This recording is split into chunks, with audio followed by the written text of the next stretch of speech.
मानव शरीर में 80 to 90% बीमारियों की शुरुआत पेट से ही होती है और वो तब जब आपके द्वारा खाए गए भोजन का ठीक तरीके से पाचन नहीं होता या फिर आपके खाने का तरीका गलत होता है। यानी कि अगर आप अपने पेट को, अपने डाइजेस्टिव सिस्टम को समझ लेते हो तो आपको कभी भी कोई बड़ी बीमारी होगी ही नहीं। आज कुछ भी हो जाए, एक बार इस वीडियो को अंत तक जरूर देखिएगा क्योंकि ये आपके बॉडी को, आपके शरीर को स्वस्थ रखने में बहुत मदद करेगी। तो सबसे पहले हम लोग ये समझते हैं कि हमारे पेट में भोजन का पाचन किस तरीके से होता है और वो किस तरीके से सड़ने लगती है। हम में से अधिकांश लोगों को ऐसा लगता है कि खाना हमारे पेट में पचता है, लेकिन सच्चाई तो ये है कि खाना पचने की प्रक्रिया हमारे मुंह से ही शुरू हो जाती है। जब खाना आप अपने मुंह में डालते हो तो यहाँ पे दो काम होता है। एक तो आपका दांत खाने को छोटे छोटे टुकड़े में तोड़ने का काम करता है और दूसरा आपके मुंह में मौजूद लार खाने को सॉफ्ट और मुलायम बनाकर पचने में आसान बनाती है। अब आपने खाने को अगर ठीक तरीके से नहीं चबाया है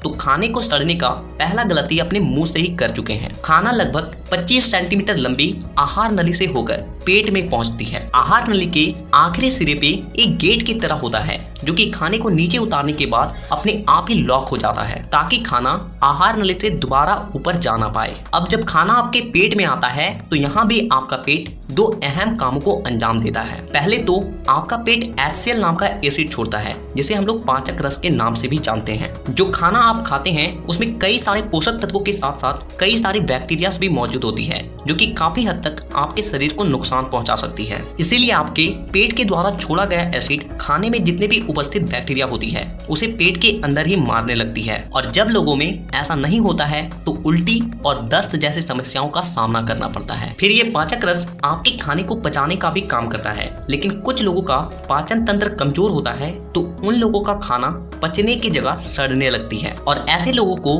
कुछ बातों का ध्यान रखना बेहद जरूरी होता है। सबसे पहली बात कि खाना आपके मुंह में जितना कम समय के लिए रहता है उसे आपके पेट में पचाने में उतना ही ज्यादा समय लगता है। इसीलिए खाने को अच्छे तरीके से चबाने के बाद ही हमें निगलना चाहिए। दूसरी बात कि खाने को पचाने के लिए आपके पेट में मंथन क्रिया होती है और इस क्रिया के लिए आपके पेट में थोड़ा सा जगह खाली रहना जरूरी है। इस बात को आप कुछ इस तरीके से समझ सकते हो कि अगर किसी बोतल में पानी को पूरा ऊपर तक भर दिया जाए और ढक्कन को लगा दिया जाए और उसके बाद अगर पानी को हिलाते हैं तो वो ठीक तरीके से नहीं हिलेगी, लेकिन वहीं पे अगर बोतल थोड़ा सा खाली हो तो वो अच्छे तरीके से पानी हिल पाएगी और अच्छे तरीके से वो मिल जाएगी। लेकिन हम में से यहाँ पे कुछ लोग गलती क्या करते हैं कि हमारे मन में ये बैठा रहता है कि हम लोग जितना ज्यादा खाएंगे हमारी बॉडी उतना ही ज्यादा जल्दी बनेगी और इसीलिए वे अपने पेट को पूरा भर कर खाते हैं और इससे होता क्या है कि उसमें मंथन क्रिया नहीं हो पाती है और जिससे पाचक रस उसमें अच्छे तरीके से नहीं मिलता है और वो भोजन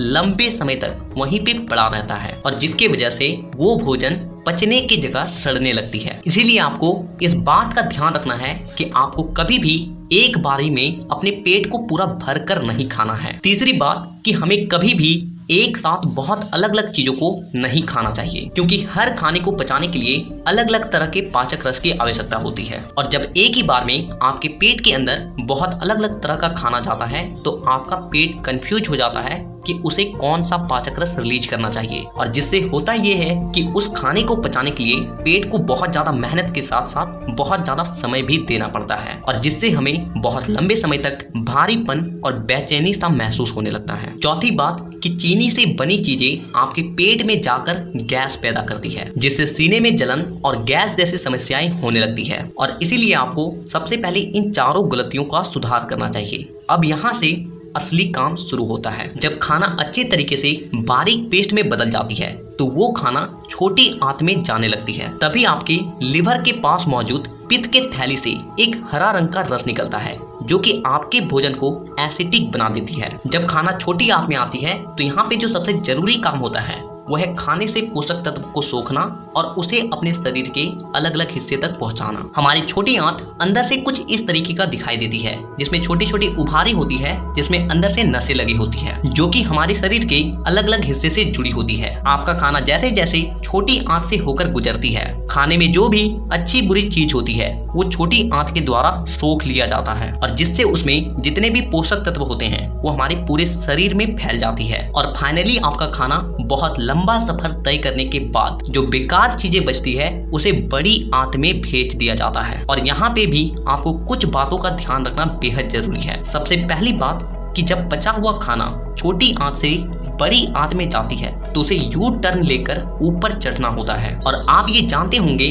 कि किसी भी चीज को ऊपर की ओर चढ़ने में ज्यादा बल लगता है। जो लोग बहुत ज्यादा चलना फिरना या फिर एक्सरसाइज वर्कआउट करते हैं उनके शरीर में तो ये काम बहुत ही आसानी से हो जाती है, लेकिन जो लोग दिन भर एक जगह बैठकर काम करते हैं उसके लिए ये काम मुश्किल हो जाता है। और इसीलिए आपको पूरे दिन में 20 से 25 मिनट फिजिकल एक्टिविटी किसी भी तरीके का जरूर ही करना चाहिए। आप चाहे वर्कआउट करें, एक्सरसाइज करें, रनिंग करें या फिर कुछ भी करें। और दूसरी बात कि आपके भोजन को बाहर निकालने के लिए फाइबर बहुत ज्यादा जरूरी होता है। फाइबर ही वो चीज है जो कि आपके पचे हुए भोजन को आपस में जोड़ती है और उसे आपके शरीर से बाहर निकालने में मदद करती है। और फाइबर सबसे ज्यादा हरी सब्जी और फल में ही पाया जाता है, लेकिन आप में से कुछ लोग हरी सब्जी खाते ही नहीं है, फल खाते ही नहीं है, और ऐसे लोगों का ही पेट ठीक तरीके से साफ नहीं होता है और उसे तरह तरह की बीमारियों का सामना करना पड़ता है। अब मैं आपको कुछ ऐसी बातों के बारे में बताता हूँ जिसे अगर आप केवल ध्यान में रखते हो ना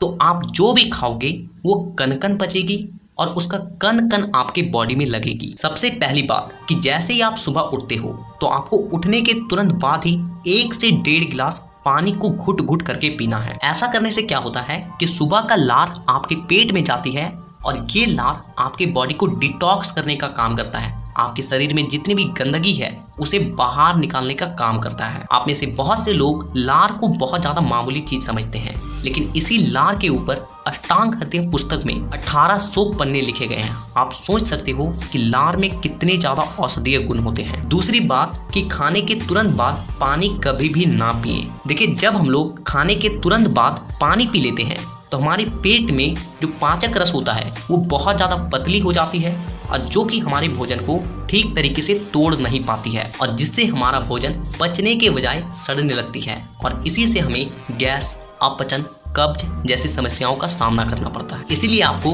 खाने के तुरंत बाद पानी कभी भी नहीं पीना चाहिए। अगर आप पानी पीना भी चाहें तो 1-2 घूंट आप पी सकते हो, लेकिन आपको पेट भरकर पानी कभी भी नहीं पीना चाहिए खाने के तुरंत बाद। आप हमेशा इस बात का ध्यान रखें कि खाने से आपको पहले जितना पानी पीना हो पी सकते हैं, लेकिन खाने के बाद कम से कम आधा घंटे तक पानी ना पिएं। तीसरी बात कि आप जब भी खाने को खाएं तो आपका जो एक निवाला होता है ना, उसे अगर आप आयुर्वेद के अनुसार 32 बार बाइट करते हो, 32 बार चबाते हो, तो आपका 60 to 70% खाना आपके मुंह में ही पच जाती है। और जब आपका खाना मुंह में ही इतना पच जाता है तो आपके पेट के लिए ये काम आसान हो जाती है और जिससे आप जो भी खाते हो उसका कण कण अच्छे तरीके से पचता है और उसका कण कण आपके बॉडी में लगती है। तो ये छोटी छोटी बातें हैं जिसे अगर आप केवल ध्यान में रखते हो ना तो आपको पाचन से जुड़ी किसी भी तरह का समस्या होगा ही नहीं। तो इसी तरह के